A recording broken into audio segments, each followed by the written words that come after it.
हरे कृष्ण। श्री सोजा जी दंपति भगवत भक्त गृहस्थ थे।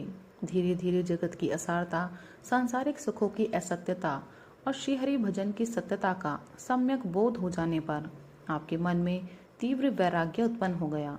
आपने अपनी धर्म पत्नी के समक्ष अपने गृह त्याग का प्रस्ताव रखा तो साध्वी ने न केवल सहर्ष प्रस्ताव का समर्थन किया बल्कि स्वयं भी साथ चलने को तैयार हो गई।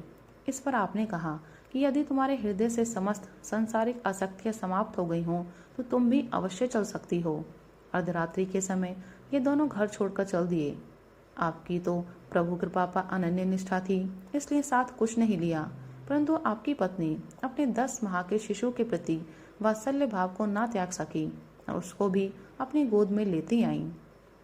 रात भर पैदल चलने के उपरांत प्रातःकाल के उजाले में आपने जब पत्नी की गोद में शिशु को देखा तो बहुत नाराज हुए और बोले, अभी तुम्हारे मन में संसार के प्रति बहुत राग है। यदि तुम मेरे साथ चलना चाहती हो तो इस शिशु को यहीं छोड़ दो।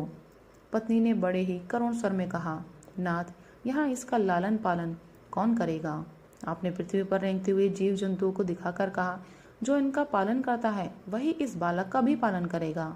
आपकी आज्ञा का पालन करते हुए आपकी पत्नी ने बालक को वहीं छोड़ दिया और दोनों लोग श्री द्वारकापुरी की यात्रा पर चल दिए।